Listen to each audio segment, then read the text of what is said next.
iPhone 14 жайлы сұрадыңдар ма? Не айтшы, не үшін қайсысын алу керек 14-тің ішіндегі? 14-тің ішінен ештеңкені алуға сендерге кеңес бермеймін. Pro Max или қайсысын енді? Осы шыққан модельде 2022-де қайсысын аламыз? 13 линейка арзандады. Сендерге бәрі сол возможностьтарды береді, функцияларды. Что за 13 iPhone? 13-тің бүкіл линейкасы. iPhone 13 Pro Max алу керек па сонда? Неге Pro Max?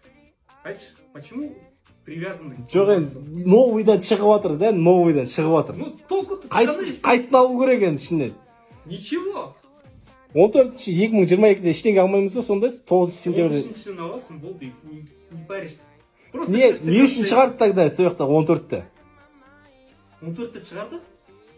Просто, чтобы показать одну классную фишку, это челка получается. Но все равно, когда смотришь видео, она уродливая. Настолько уродливая, что я не знаю, как описать это. Убожество.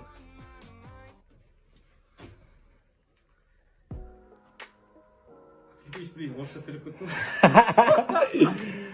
14, короче, не істейміз? Мынаяқта $1000 ғана болды дейді. Ол бізде $1000 бола ма? Қанша теңге болады?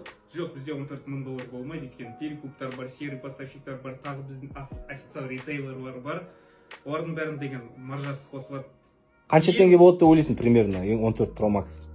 1 1 терабайт. Стоит это? Конечно, не стоит своих денег. Apple Watch жайында не айтасың? Apple Watch жайында айтатын ештеңке жоқ. Как было говном, так и осталось говном. Наушниктер жайында не айтасың iPhone-ның? Наушниктер жайында жақсы ойлаймын, өйткені деген... Для наушников 110 мың теңге это нормально для тебя? Есть, стоит. Өйткені наушниктер, да, өте көп изменений болмайды. Рыноктар 4-5 жылда кішкентай изменениялар болады. Ал телефон басқа жайлы. Телефонда жыл сайын болып отырады. Конкуренттер... Все, последний. Что скажешь, Антон? Ничего не могу сказать. Блин, там ничего не изменилось.